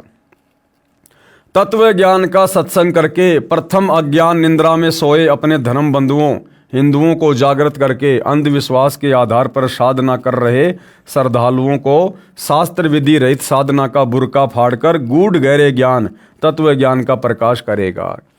अपने सनातन धर्म का पालन करवाकर समृद्ध शांति का अधिकारी बनाएगा। तत्पश्चात उसका तत्व ज्ञान संपूर्ण विश्व में फैलेगा। उस महान तत्वदर्शी संत के ज्ञान की कोई भी बराबरी नहीं कर सकेगा, अर्थात उसका कोई भी सानी नहीं होगा। उसके गूढ़ ज्ञान तत्व ज्ञान के सामने सूर्य का तेज भी कम पड़ेगा। इसलिए मैं नास्त्रेदमस वैश्विक सिंह महामानव इतना महान होगा कि मैं उसकी महिमा को शब्दों में नहीं बांध पाऊंगा। अर्थात 7 समुद्र की मशी करूं, लेखनी करूं बन राय, सब धरती का कागज करूं, पर सतगुरु के गुण लिखे ना जाए। मैं नास्त्रेदमस उस ग्रेट शायरन को देख रहा हूं, अर्थात वो अपनी दिव्य दृष्टि कह लीजिए या समाधि अवस्था कह लीजिए, जो पूर्व जन्म की भक्ति के फलस्वरूप उसको प्राप्त थी, उस आधार से वो कह रहा है। उपरोक्त विवरण का भावार्थ है कि उस विश्व नेता को 50 वर्ष की आयु में तत्व ज्ञान शास्त्रों में प्रमाणित होगा, अर्थात वह 50 वर्ष की आयु में सन 2001 में सर्व धर्मों के शास्त्रों को पढ़कर उसका ज्ञाता तत्वज्ञानी होगा। और सतगुरु रामपाल जी ने सन 2001 के बाद से ही इन पवित्र धर्मशास्त्रों में जो शास्त्र अनुकूल साधना के विषय में प्रमाण है लिखा हुआ है, उसको दिखाना शुरू किया। उससे पहले सन 1994 से 2001 तक उन्होंने आदरणीय गरीबदास जी के अमर ग्रंथ को आधार बनाकर ही सत्संग किए, तथा उसके पश्चात उस तत्व ज्ञान का श्रेय गे यानी जानने योग्य परमेश्वर का ज्ञान अन्य को प्रदान करने वाला होगा, तथा उसका आध्यात्मिक जन्म अमावस्या को होगा। उस समय वह प्रौढ़ होगा, तथा जब वह प्रसिद्ध होगा तब उसकी आयु 50 से 60 साल के मध्य होगी। यानी 2006 के करोथा कांड के समय परमेश्वर की जो लीला में शारीरिक आयु थी वो 50 वर्ष के आसपास थी। नास्त्रेदमस कहता है कि निसंदेह विश्व में श्रेष्ठ तत्वज्ञाता ग्रेट शायरन के विषय में मेरी भविष्यवाणी के शब्दा शब्द को किसी नेताओं पर जोड़कर तर्क वितर्क करके देखेंगे तो कोई भी खरा नहीं उतरेगा। मैं नास्त्रेदमस छाती ठोक कर शब्दा शब्द कह रहा हूँ, मेरा शायरन का कृतत्व और उसका गूढ़ गहरा ज्ञान अर्थात तत्व ज्ञान ही सर्व की खाल उतारेगा। बस 2006 साल आने दो, इस विधान का एक एक शब्द खरा खरा समर्थन शायरन ही देगा। आगे क्या कुछ कहा जा रहा है। नास्त्रेदमस ने अपनी भविष्यवाणी में कहा है कि 21वीं सदी के प्रारंभ में दुनिया के क्षितिज पर शायरन का उदय होगा। जो भी बदलाव होगा वह मेरी नास्त्रेदमस की इच्छा से नहीं बल्कि शायरन की आज्ञा से, नियति की इच्छा से सारा बदलाव होगा ही होगा। यानी कलयुग में सतयुग आएगा ही आएगा। उसमें से नया बदलाव मतलब हिंदुस्तान सर्वश्रेष्ठ राष्ट्र होगा। कई सदियों से ना देखा ऐसा हिंदुओं का सुख साम्राज्य दृष्टिगोचर होगा। उस देश में पैदा हुआ धार्मिक संत ही तत्वदृष्टा तथा जग का तारणहार जगत जेता होगा। एशिया खंडों में रामायण महाभारत आदि का ज्ञान जो हिंदुओं में प्रचलित है उससे भी भिन्न आगे का ज्ञान उस तत्वदर्शी संत का होगा। वह सत्य पुरुष का अनुयायी होगा, वह एक अद्वितीय संत होगा। बहुत सारे संत नेता आएंगे और जाएंगे, सर्व परमात्मा के द्रोही तथा अभिमानी होंगे। मुझे नास्त्र दमस्को आंतरिक साक्षात्कार उस शायरन का हुआ है। अब देखो भाई और बहनों, ये है नास्त्र दमस की भविष्यवाणी का सार।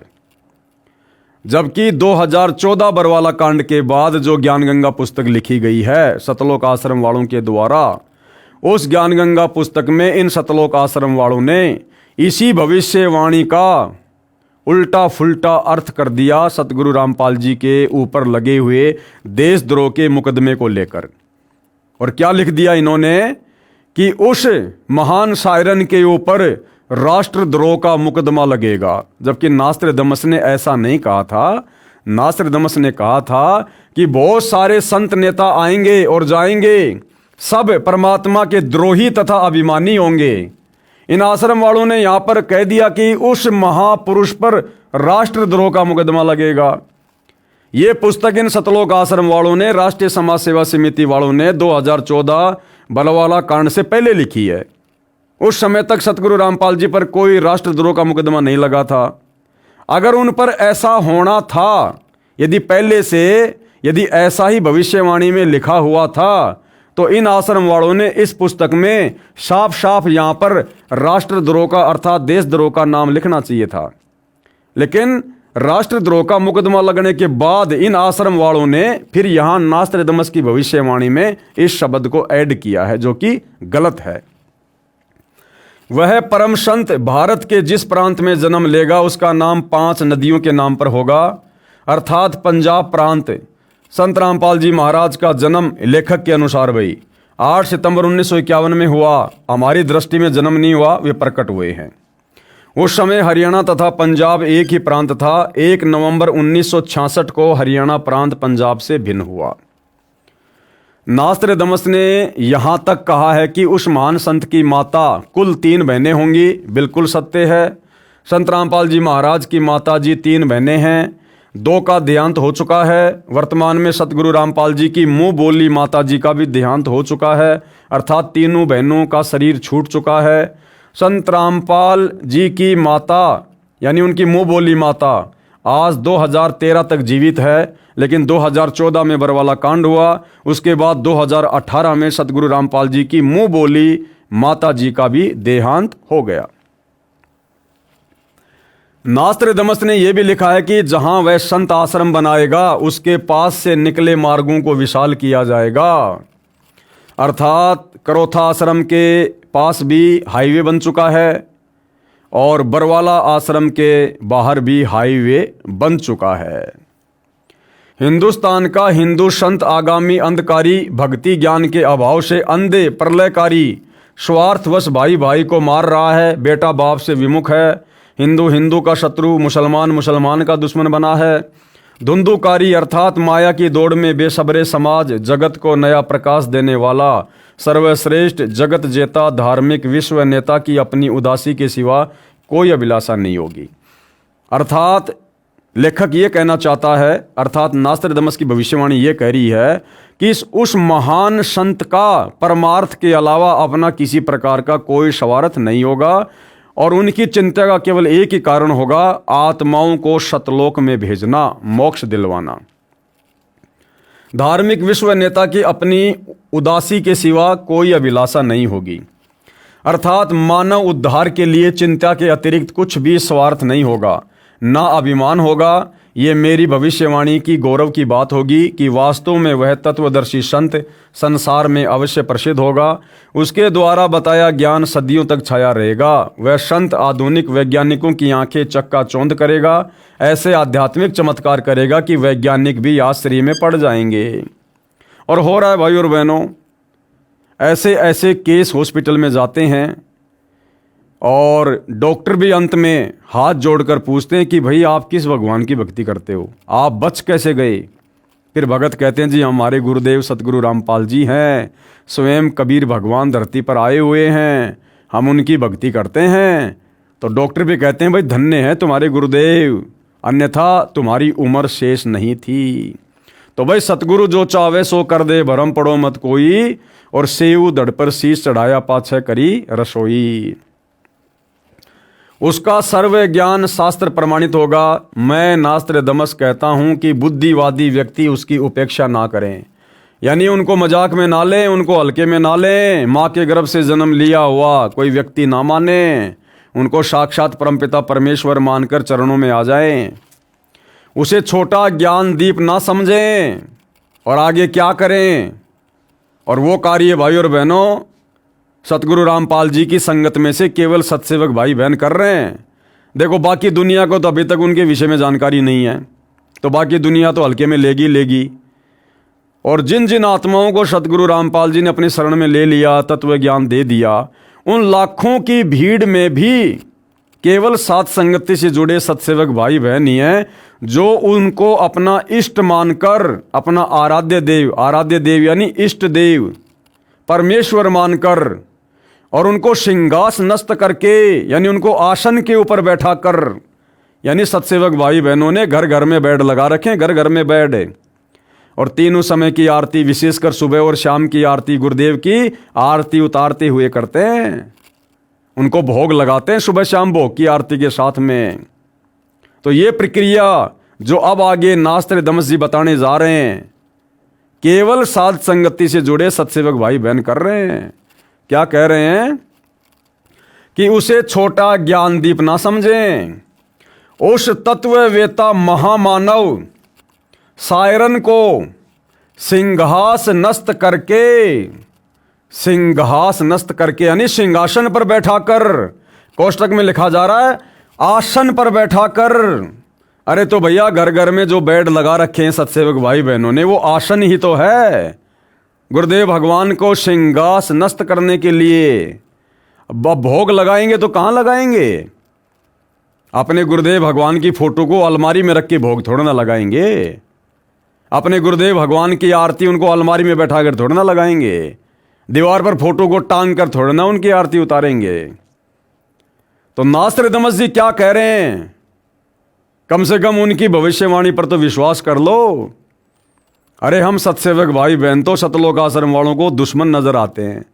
हमारी बातें तो तुम्हारी समझ में नहीं आ रही, कम से कम नास्त्रदमस की बातों पर तो यकीन करो कि उस तत्ववेता महामानव, एक होता है मानव आप और हम हैं, दो कोटि के जीव, चाहे राजा हो चाहे रंक हो, हम हैं मानव। और एक होता है महामानव जिसने मानव को पैदा किया है, परमात्मा कबीर जी। उस महामानव सायरन को सिंहास नस्त करके अर्थात आसन पर बैठाकर, जैसे सात संगति वाले भाई बहनों ने घर घर में बेड लगा रखे हैं, अपने गुरु जी को आसन दे रखा है, उसको आराध्य देव मानकर, हम सभी भाई बहन उनको आराध्य देव मानकर, इष्ट मानकर उनकी पूजा करते हैं। आराध्य देव यानी इष्ट। और आप सतलोक आश्रम वाले भाई बहन इष्ट मान रहे हो दाढ़ी मूछ वाली कबीर की फोटो को, उसको आराध्य देव मानकर पूजा करें। अब पूजा क्या होती है? पूजा पाती पंच पोहप कर पूजा, देव निरंजन और न दूजा। तो नास्त्रदमस के अनुसार केवल सत्सेवक ही अपने गुरु को पहचान कर, उनको अपना आराध्य देव, अपना इष्ट मानकर, अब जब हमने गुरु को इष्ट मान लिया, आराध्य देव मान लिया नास्त्रदमस के अनुसार, फिर भैया दाढ़ी मूछ वाली फोटो का क्या महत्व रह गया? उस कागज के टुकड़े का क्या role?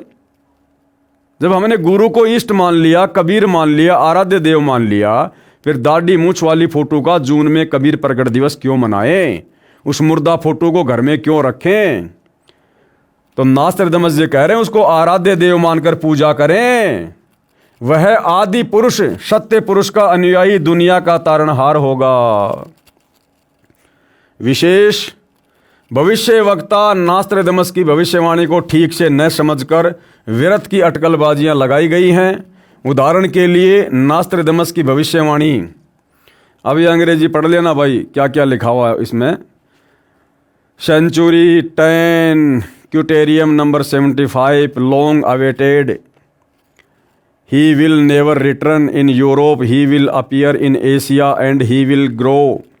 Our all king of East, one of the ligas issued from the great Hermes, ये शब्दों के अर्थ भी लिखे हुए हैं भाई, देख लेना। मेरे को तो ज़्यादा ये अंग्रेजी फंग्रेजी आती नहीं है, हम तो सीधा हिंदी पे चलते हैं। वह महान सायरन उस देश में उत्पन्न होगा जो 3 ओर से सागर से घिरा होगा। भारत ही एकमात्र ऐसा देश है जो 3 ओर से समुद्र से घिरा है। नंबर 2, उस देश का नाम एक समुद्र के नाम पर होगा, हिंद महासागर अर्थात हिंदुस्तान। वह महापुरुष हिंदुस्तान के उस क्षेत्र में जन्म लेगा जिसमें 5 नदियां रावी, सतलुज, झेलम, व्यास और चिनाब बहती हैं, अर्थात वो क्षेत्र है पंजाब। और जिस समय सतगुरु रामपाल जी प्रकट हुए 8 सितंबर 1951 को, उस समय यह धनाना का क्षेत्र, रोहतक का क्षेत्र पूरा पंजाब का क्षेत्र था। और फिर 1966 में पंजाब से हटकर हरियाणा बना। विवेचन, इस आधार से एक सज्जन ने अपना मत व्यक्त किया है कि श्री गुरु नानक जी के विषय में उपरोक्त भविष्यवाणी है, क्योंकि श्री नानक जी का जन्म पंजाब प्रांत में हुआ था। विचार करें, उस सज्जन को ध्यान नहीं रहा कि श्री नास्त्रदमस ने यह भविष्यवाणी सन 1555 में लिखी थी और श्री नानक जी का जीवन काल सन 1469 से सन 1539 तक रहा था। ये भविष्यवाणी है, भूतवाणी नहीं है। इसलिए उस सज्जन का तर्क गलत है। संत रामपाल जी महाराज नास्त्रदमस के उचित पात्र हैं। आगे और क्या कुछ लिखा गया है। सेंचुरी नंबर 1 प्रश्न नंबर 76 में स्पष्ट किया है कि उस महान शायरन की माता जी 3 बहनें होंगी। संत रामपाल जी महाराज की माता जी नहीं, मुंह बोली माता जी 3 बहनें थी। उस महान संत के 2 पुत्र तथा 2 पुत्री होंगी और वर्तमान में दोनों बेटे भी नालायक हैं और दोनों बेटियां भी नालायक हैं, संगत की मर्यादा तोड़वाने में विशेष भूमिका निभा रहे हैं।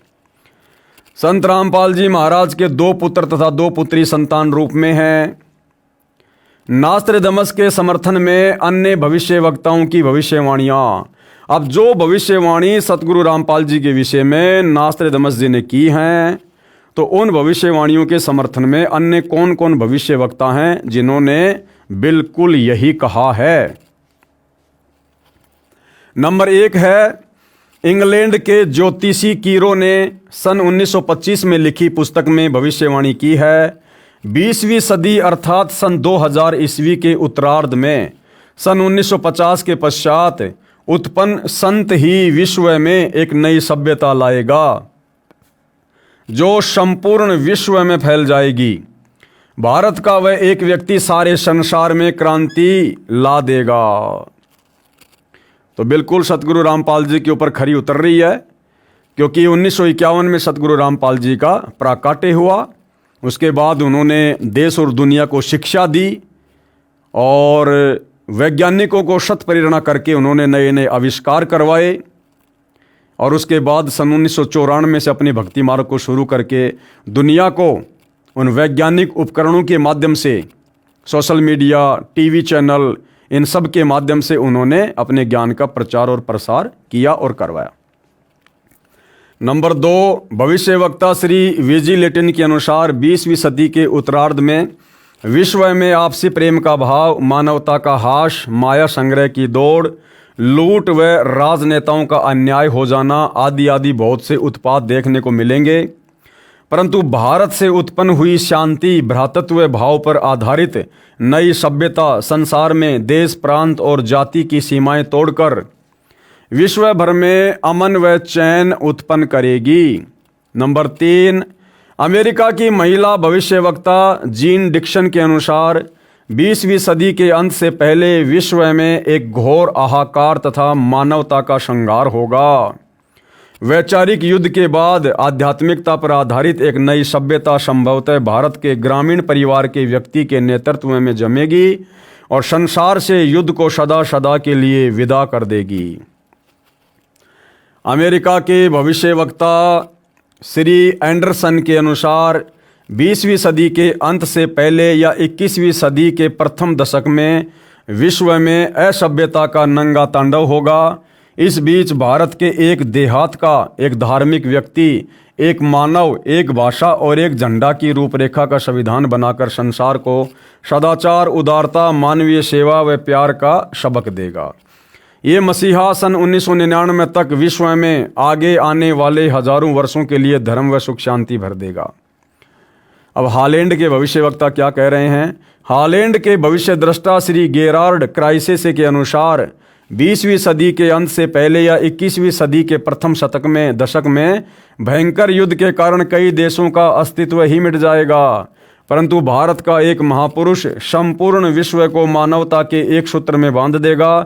वह हिंसा, फूट, दुराचार, कपट आदि संसार से सदा के लिए मिटा देगा। अब अमेरिका के एक दूसरे भविष्यवक्ता श्री चार्ल्स क्लार्क के अनुसार 20वीं सदी के अंत से पहले एक देश विज्ञान की उन्नति में सब देशों को पछाड़ देगा। कौन? अमेरिका। परंतु भारत की प्रतिष्ठा विशेषकर इसके धर्म और दर्शन से होगी, जिसे पूरा विश्व अपना लेगा। यह धार्मिक क्रांति 21वीं सदी के प्रथम दशक में संपूर्ण विश्व को प्रभावित करेगी और मानव को आध्यात्मिकता पर विवश कर देगी। अब ये हंगरी की महिला ज्योतिषी बोरिस्का के अनुसार सन 2000 ईस्वी से पहले उग्र परिस्थितियों, हत्या और लूटपाट के बीच ही मानवीय सद्गुणों का विकास एक भारतीय फरिश्ते के द्वारा भौतिकतावाद से सफल संघर्ष के फलस्वरूप होगा, जो चिरस्थायी रहेगा।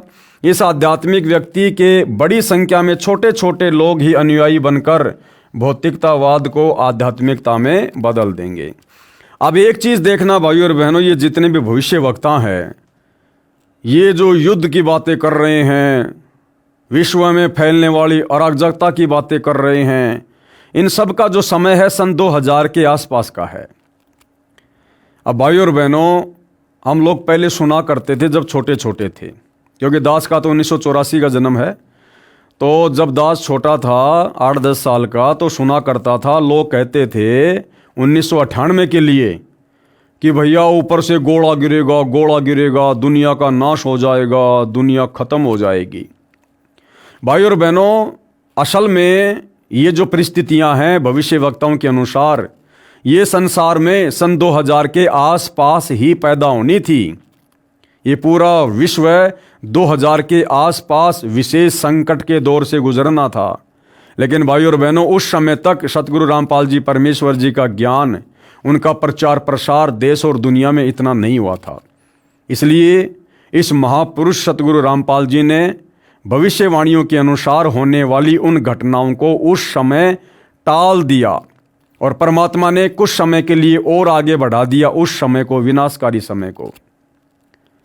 और उस समय को आगे बढ़ाया तो भाई और बहनों, प्रकृति का हिसाब तो परमात्मा ने भी नियम अनुसार बराबर करना पड़ता है। वो होना था 1998 2000 के आसपास, लेकिन सतगुरु रामपाल जी ने समय को आगे बढ़ा दिया। लेकिन काल के कागजों में तो भैया पूरा करना पड़ता है। उसके लिए 2006 का क्रोथा कांड हुआ। उस समस्या को परमात्मा ने अपने ऊपर लिया जो पूरे विश्व के ऊपर आनी थी। फिर आपने सुना होगा, भविष्य वक्ता कह रहे थे भैया 2012 में दुनिया का अंत हो जाएगा, दुनिया का अंत हो जाएगा। बिल्कुल होना था, लेकिन परमात्मा ने फिर से समय को आगे बढ़ाया कि अभी भी मेरा तत्व ज्ञान पूरे विश्व में, विशेषकर पूरे भारतवर्ष में अच्छे से नहीं फैला है। उस समय को परमात्मा ने आगे बढ़ाया। अब समय आगे बढ़ाया तो परमात्मा ने प्रकृति के नियमों को तोड़ा, लेकिन परमात्मा तो नियम नहीं तोड़ते, युद्ध तो दिखाना पड़ेगा। फिर परमात्मा ने 2014 बरवाला कांड, वो जो हुआ था काल की प्रेरणा से, इन आश्रम वालों के माध्यम से जो होना था बहुत बड़ी तबाही, लेकिन परमात्मा ने हल्के में टाल दिया और 2014 का वो बरवाला कांड होके रह गया। समय को परमात्मा ने फिर आगे टाल दिया कि अभी मेरा ज्ञान पूरी तरह से मेरे बच्चों तक नहीं पहुंचा है। अब भाइयों और बहनों, जो 2028 का समय है, अब ये समय आगे नहीं बढ़ेगा। चाहे कोई ज्ञान को समझे चाहे ना समझे, सारी उम्र परमात्मा संदेशा देने में नहीं लगा रहेगा। सतलोक के लिए आत्माएं भी तैयार करनी है। तो 2028 युग परिवर्तन का समय खुद सतगुरु रामपाल जी ने अपनी ज्ञान गंगा पुस्तक में नास्त्रदमस की भविष्यवाणी में लिखा हुआ है। और सतगुरु रामपाल जी ने लिख दिया तो भाई फाइनल है। अब ये समय आगे नहीं टलेगा। मुट्ठी भर भी समय हमारे पास नहीं है। हम 2025 के दिसंबर के महीने में जी रहे हैं। 26, 27, 28 मुश्किल से 3 वर्ष हैं। अगर संभल सको तो संभल लेना। फ्रांस के डॉक्टर जूल वर्न के अनुसार सन 1990 के बाद यूरोपीय देश भारत की धार्मिक सभ्यता की ओर तेजी से झुकेंगे। सन 2000 तक विश्व की आबादी 640 करोड़ के आसपास होगी और बिल्कुल उतनी थी। भारत से उठी ज्ञान की धार्मिक क्रांति नास्तिकता का नाश करके आंधी तूफान की तरह संपूर्ण विश्व को ढक लेगी। उस भारतीय महान आध्यात्मिक व्यक्ति के अनुयायी देखते देखते एक संस्था के रूप में आत्मशक्ति से संपूर्ण विश्व पर प्रभाव जमा लेंगे। फ्रांस के नास्त्रडमस के अनुसार विश्व भर में सैनिक क्रांतियों के बाद थोड़े से ही अच्छे लोग संसार को अच्छा बनाएंगे, जिनका महान धर्मनिष्ठ विश्वविख्यात नेता 20वीं सदी के अंत और 21वीं सदी की शुरुआत में किसी पूर्वी देश से जन्म लेकर भ्रातृत्ववर्ती व सौजन्यता द्वारा सारे विश्व को एकता के सूत्र में बांध देगा। नास्त्रडमस शतक 1 श्लोक 50 में प्रमाणित कर रहा है, 3 ओर से सागर से घिरे द्वीप में उस महान संत का जन्म होगा, यानी प्रकट होगा। उस समय तत्व ज्ञान के अभाव से अज्ञान अंधेरा होगा, नैतिकता का पतन होकर हाहाकार मचा होगा। वह शायरन धार्मिक नेता गुरुवर अर्थात गुरुजी को वर यानी श्रेष्ठ मानकर अपनी साधना करेगा तथा करवाएगा। वह धार्मिक नेता तत्वदर्शी संत अपने धर्म बल अर्थात भक्ति की शक्ति से तथा तत्व ज्ञान द्वारा सर्व राष्ट्रों को नतमस्तक करेगा। एशिया में उसे रोकना अर्थात उसके प्रचार में बाधा करना पागलपन होगा। शतक 1 श्लोक 50 सेंचुरी 1 कन्ना 50। अब इजराइल के प्रोफेसर हरार क्या कह रहे हैं? प्रोफेसर हरार के अनुसार भारत देश का एक दिव्य महापुरुष मानवतावादी विचारों से सन 2000 ईस्वी से पहले आध्यात्मिक क्रांति की जड़ें मजबूत कर लेगा। यानी सन 1994 से सतगुरु रामपाल जी ने प्रवचन करने शुरू कर दिए थे। वह सारे विश्व को उनके विचार सुनने को बाध्य होना पड़ेगा, क्योंकि परिस्थितियां ऐसी पैदा हो जाएंगी। सतगुरु रामपाल जी की भक्ति के अलावा, उनकी शरण के अलावा धरती पर दूसरा ठिकाना दिखाई नहीं देगा। भारत के अधिकतर राज्यों में राष्ट्रपति शासन होगा। देख लो भाइयों और बहनों, अब आगे क्या होने वाला है। 2028 युग परिवर्तन। भारत के अधिकतर राज्यों में राष्ट्रपति शासन होगा। अधिकतर राज्यों का मतलब है कम से कम 20 के आसपास स्टेट में आने वाले समय में 2028 के आसपास राष्ट्रपति शासन होगा। इमरजेंसी लगी होगी, आर्मी शासन होगा। भारत के अधिकतर राज्यों में राष्ट्रपति शासन होगा, पर बाद में नेतृत्व धार्मिक वीर लोगों पर होगा। यानी सतगुरु रामपाल जी के भक्तों के हाथों में भारत की बागडोर आ जाएगी। ये नेता भाग खड़े होंगे जो एक धार्मिक संगठन के आश्रित होंगे, यानी सतगुरु रामपाल जी के भक्ति मार्ग के आश्रित होंगे। नॉर्वे के श्री आनंदाचार्य की भविष्यवाणी के अनुसार सन 1998 के बाद एक शक्तिशाली धार्मिक संस्था भारत में प्रकाश में आएगी, यानी सतगुरु रामपाल जी प्रकाश में आएंगे, जिसके स्वामी एक गृहस्थ व्यक्ति की आचार संहिता का पालन संपूर्ण विश्व करेगा। धीरे धीरे भारत औद्योगिक, धार्मिक और आर्थिक दृष्टि से विश्व का नेतृत्व करेगा और उसका विज्ञान यानी आध्यात्मिक तत्व ज्ञान ही पूरे विश्व को मान्य होगा। उपरोक्त भविष्यवाणियों के अनुसार ही आज विश्व में घटनाएं घट रही हैं। युग परिवर्तन प्रकृति का अटल सिद्धांत है। कौन लिख रहे हैं? सतलोक आश्रम वाले लिख रहे हैं कि युग परिवर्तन तो होके रहेगा। और सतगुरु रामपाल जी ने इस युग परिवर्तन का समय ज्ञान गंगा में 2028 लिखा हुआ है। वैदिक दर्शन के अनुसार 4 युगों सतयुग, त्रेतायुग, द्वापर और कलयुग की व्यवस्था है। जब पृथ्वी पर पापियों का एक छत्र साम्राज्य हो जाता है, तब भगवान पृथ्वी पर मानव रूप में प्रकट होता है। अब देख लो भाइयों और बहनों, बार बार संत रामपाल जी को जन्म लिया है, जन्म लिया है, जन्म लिया है लिखने वाले और कहने वाले ध्यान से देख लो भाई, क्या लिखा हुआ है कि जब जब पृथ्वी पर दुष्टों का, राक्षसों का, गलत प्रवृत्ति के, गलत विचारों वाले व्यक्तियों का एक छत्र साम्राज्य हो जाता है, जैसी परिस्थितियां वर्तमान में प्रकट हो रही हैं, तब क्या होता है? तब भगवान, कौन भगवान? कबीर भगवान पृथ्वी पर मानव रूप में प्रकट होता है। तो वर्तमान में कौन है वो महापुरुष जो आने वाली इन विषम परिस्थितियों को अपने आध्यात्मिक ज्ञान से, आशीर्वाद से, अपनी शक्ति से कंट्रोल में करेगा? सतगुरु रामपाल जी। तो कौन हुए सतगुरु रामपाल जी? स्वयं भगवान परमात्मा।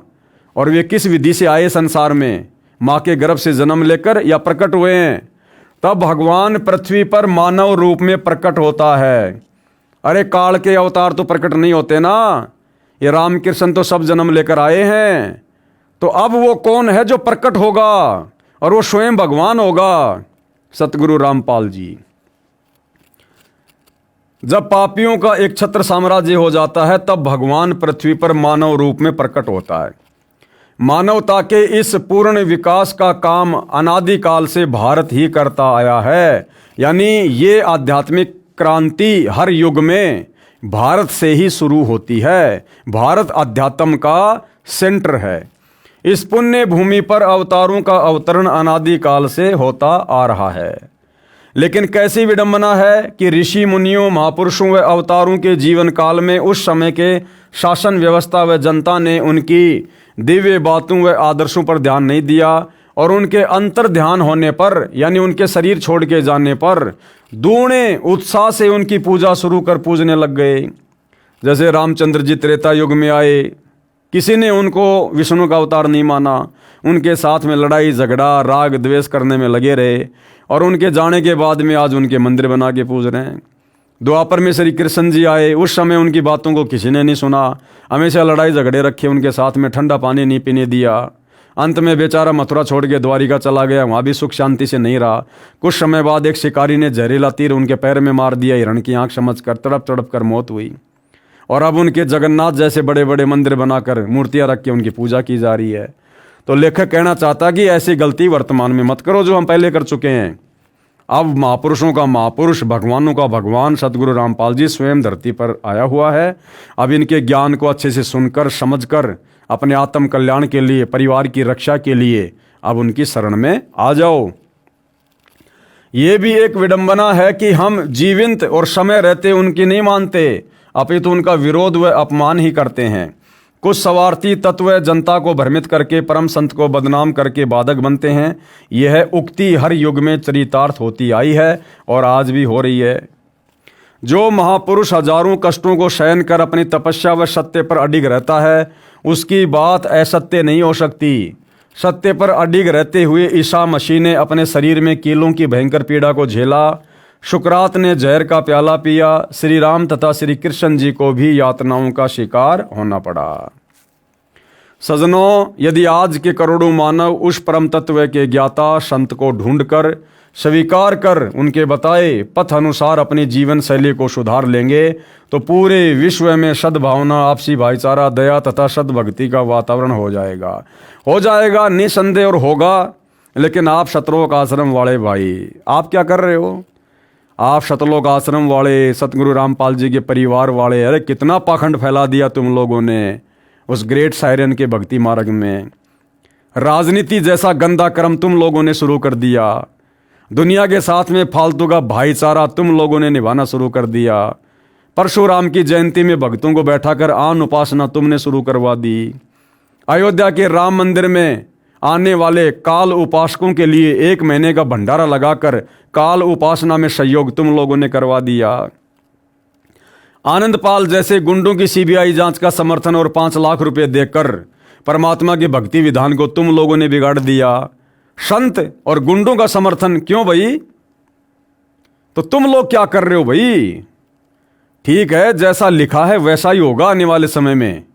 लेकिन सतलोक आश्रम वालों, आप भी तो सतगुरु रामपाल जी को नहीं पहचान रहे।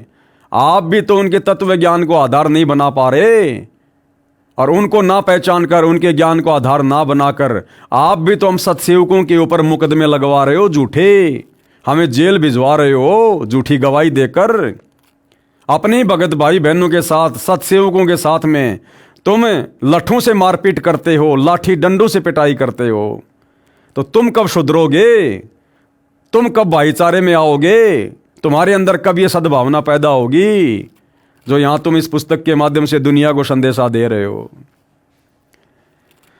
वर्तमान का मानव बुद्धिजीवी है, इसलिए उस संत के विचारों को अवश्य स्वीकार करेगा तथा धन्य होगा। वह संत है जगत गुरु तत्वदर्शी संत रामपाल जी महाराज।